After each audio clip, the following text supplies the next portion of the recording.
જય Hind. Only first રિઝલ્ટમાં તમારા દરેક મિત્રોનું હાર્દિક સ્વાગત છે. તો આજે આપણે વિડીયોમાં જોવાના છીએ કે ગુજરાતની કોઈ પણ સ્પર્ધાત્મક પરીક્ષા હોય તો એની અંદર મિત્રો જે એનસીઆરટી છે મહત્ત્વનો ભાગ ભજવે છે. એટલે કે જે એનસીઆરટી છે એનો પાયો ગણાય અને એટલા માટે આપણે એક નવી સિરીઝ ચાલુ કરી છે કે જેની અંદર ધોરણ 6 થી માંડી અને ધોરણ 10 સુધી મિત્રો જે એનસીઆરટી મિત્રો જે પુસ્તકો છે એમાંથી મિત્રો આપણે એમસીક્યુ પ્રકારના વેરી મોસ્ટ એમપી પ્રશ્નો લઈ અને તમારી સમક્ષ વિડીયો મૂકવાની શરૂઆત કરી છે. તો આજના વિડીયોમાં આપણે ધોરણ 6 સામાજિક વિજ્ઞાનના પ્રશ્નો છે અને વેરી મોસ્ટ એમપી એમસીક્યુના પ્રશ્નો છે જે એનસીઆરટી સિલેબસ મુજબ એમસીક્યુ પ્રકારના પ્રશ્નો તમારી સમક્ષ આપણે મૂકીએ છીએ. અને આજનો વિડીયો જે છે એ વિડીયો એ આપણે ભાગ નંબર 31મો છે ધોરણ 6નો. તો વિડીયો તમે પૂરેપૂરો જોજો કે જેથી કરીને ગુજરાતની કોઈ પણ તમારી સ્પર્ધાત્મક પરીક્ષા આવે તો એમાં તમને આ વિડીયો ખૂબ જ ઉપયોગી નીવડશે. તો શરૂઆત કરીએ આપણે વિડીયોની અને આજના વિડીયોનો પ્રશ્ન એક તમારી સમક્ષ જોઈએ અહીંયા. તો જોશું જે પ્રશ્ન કે પૃથ્વી પોતાની ધરી પર કયા આકારે કક્ષામાં ફરે છે? તો પૃથ્વી પોતાની ધરી પર લંબગોળાકાર કયા લંબગોળાકાર આકારે આકાશમાં એટલે કે આકારે જે કક્ષા છે કક્ષામાં ફરે છે. જવાબ બનશે ઓપ્શન એ લંબગોળાકાર. ઓપ્શનની જવાબ બનશે એટલે કે પૃથ્વી પોતાની ધરી પર લંબગોળાકાર આકારે કક્ષામાં ફરે છે. જોઈએ પ્રશ્ન બીજો આપણે. તો શું છે પ્રશ્ન કે અક્ષાંશની સંખ્યા કેટલી છે? તો અક્ષાંશની સંખ્યા છે 181 સંખ્યા છે. જવાબ આવશે ઓપ્શન સી. અક્ષાંશ કેટલા છે? 181 અક્ષાંશની સંખ્યા છે. જવાબ આવશે ઓપ્શન સી જવાબ. જોઈએ પ્રશ્ન આપણે આગળનું. નક્ષત્રની સંખ્યા કેટલી છે? નક્ષત્રની સંખ્યા કેટલી છે? તો નક્ષત્રની સંખ્યા છે 27. જવાબ બનશે ઓપ્શન સી 27 છે. ઓપ્શન જવાબ બનશે 27. જોઈએ પ્રશ્ન આપણે આગળનો કે ઉત્તરાયણ કઈ તારીખે થાય છે? ઉત્તરાયણ કઈ તારીખે થાય છે? મિત્રો ઉત્તરાયણ થાય છે 22મી ડિસેમ્બરના રોજ, પરંતુ આપણે ઉજવીએ છીએ 14મી જાન્યુઆરીએ. બરાબર છે.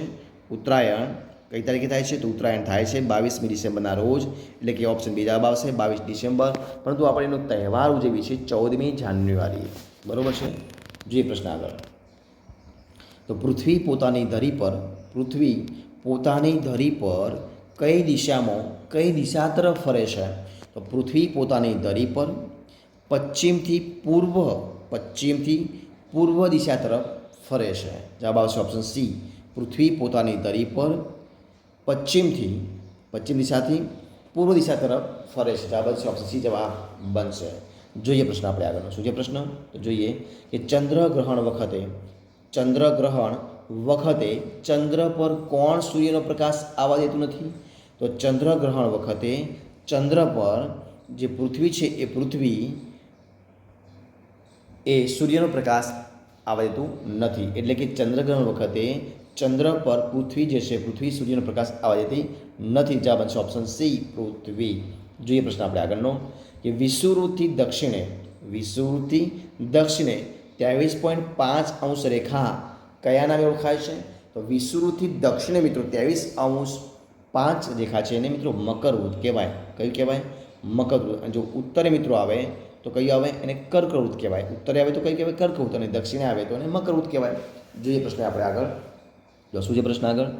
તો પૃથ્વી સૂર્યથી કેટલા કરોડ કિલોમીટર દૂર છે? તો પૃથ્વી સૂર્યથી કેટલા કરોડ કિલોમીટર દૂર છે? તો પૃથ્વી સૂર્યથી 15 કરોડ કિલોમીટર દૂર છે. જવાબ આવશે ઓપ્શન ડી 15 કરોડ કિલોમીટર. જવાબ આવશે ઓપ્શન ડી જવાબ બનશે. જોઈએ પ્રશ્ન આપણે આગળ કે સૌરાષ્ટ્રના કયા ગામ પાસે, સૌરાષ્ટ્રનું એવું કયું ગામ છે કે ગામ પાસે 40 કિલોગ્રામ જેટલી ઉલ્કા પડી હતી? તો સૌરાષ્ટ્રમાં તો જે દજાડા ગામ છે, કયું? જવાબ બનશે ઓપ્શન એ. જે દજાડા ગામ છે દજાડા ગામ પાસે 40 કિલોગ્રામ જેટલી ઉલ્કા પડી હતી. જવાબ આવશે ઓપ્શન એ દજાડા. જોઈએ પ્રશ્ન આપણે આગળનો કે સૂર્યનું ગુરુત્વાકર્ષણ બળ પૃથ્વી કરતાં કેટલા ગણું વધારે છે? તો સૂર્યનું ગુરુત્વાકર્ષણ બળ પૃથ્વી કરતાં 28 ગણું છે. કેટલું છે? 28 ગણું વધારે છે. જવાબ આવશે ઓપ્શન એ 28 ગણું. જોઈએ પ્રશ્ન આપણે આગળ કે કઈ તારીખથી સૂર્યના સીધા કિરણો, એવી કઈ તારીખ છે? તો કે કઈ તારીખથી સૂર્યના સીધા કિરણો કર્કવૃત્તથી ફરીને દક્ષિણ તરફ પડવાનું શરૂઆત થાય છે? તો એ તારીખ છે મિત્રો ઓપ્શન એ જવાબ આવશે 22મી જૂન. કઈ છે? 22મી જૂન છે. 22મી જૂનના રોજ સૂર્યના સીધા કિરણો કર્કવૃતથી ફરીને દક્ષિણ તરફ પડવાનું શરૂઆત થાય છે. તો ઓપ્શન એ જવાબ આવશે 22મી જૂન. જોઈએ પ્રશ્ન આપણે આગળનો. શું છે પ્રશ્ન? તો કે કઈ તારીખે કર્કવૃત પર સૂર્યના કિરણો બરાબર સીધા પડે છે?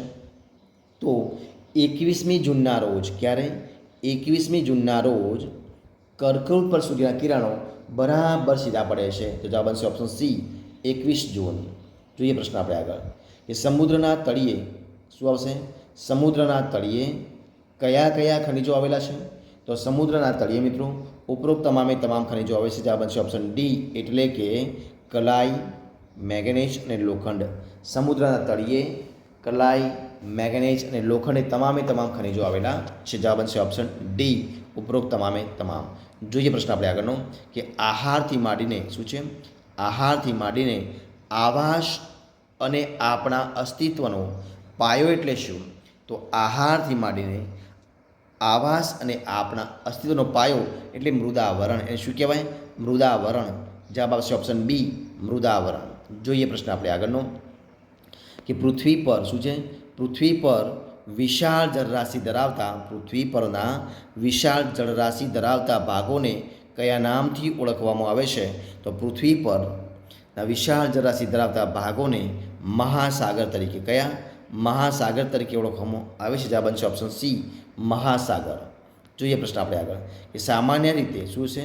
સામાન્ય રીતે મૃદાવરણથી દર 1 કિલોમીટરની ઊંડાઈએ જતાં કેટલા સેલ્સિયસ તાપમાનમાં વધારો થાય છે?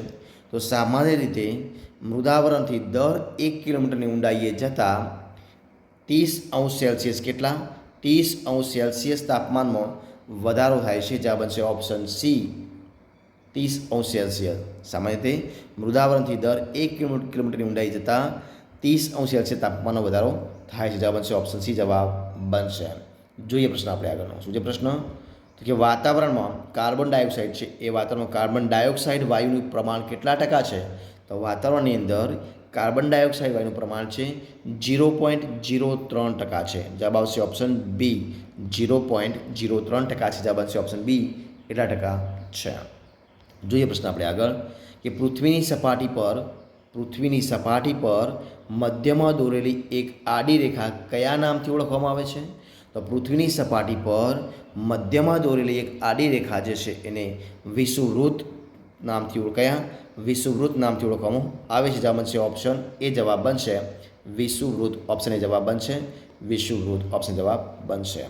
જોઈએ પ્રશ્ન આપણે આગળનો. કયો છે પ્રશ્ન? તો કે નીચેનામાંથી કયો ગ્રહ બાહ્ય ગ્રહ નથી? એવો કયો ગ્રહ છે જે બાહ્ય ગ્રહ નથી? તો જે પૃથ્વી છે એ બાહ્ય ગ્રહ નથી. શનિ, ગુરુ અને યુરેનસ એ બાહ્ય ગ્રહો છે પરંતુ પૃથ્વી એ નથી. જવાબ બનશે ઓપ્શન સી જવાબ બનશે પૃથ્વી. જોઈએ પ્રશ્ન આપણે આગળનો. કયો છે પ્રશ્ન? અને આ વિડીયોનો છેલ્લો પ્રશ્ન જોવા શું છે? પ્રશ્ન છે કે પૃથ્વી પોતાની ધરી પર કેટલા અંશ બનાવીને ફરે છે? તો પૃથ્વી પોતાની ધરી પર 23.5 અંશ કેટલા? 23.5 અંશ બનાવીને ફરે છે. જવાબ આવશે ઓપ્શન સી 23.5 અંશ. તો મિત્રો અહીંયા આપણે 20 પ્રશ્નોનો જે વિડીયો બનાવીએ છીએ એ વિડીયો આપણે સંપૂર્ણપણે અહીંયા આપણે પૂરો કરીએ છીએ. જો તમને મારો વિડીયો ગમ્યો હોય, પસંદ આવ્યો હોય, યુઝફુલ લાગ્યો હોય તો એને લાઈક કરો, કોમેન્ટ કરો, તમારા મિત્રોને વિડીયો શેર કરો અને છેલ્લે ચેનલમાં નવા હોય, ચેનલ સબસ્ક્રાઈબ ન કરી હોય તો ઓનલી ફોર સ્ટડી ચેનલને સબસ્ક્રાઈબ કરવા માટે વિનંતી છે.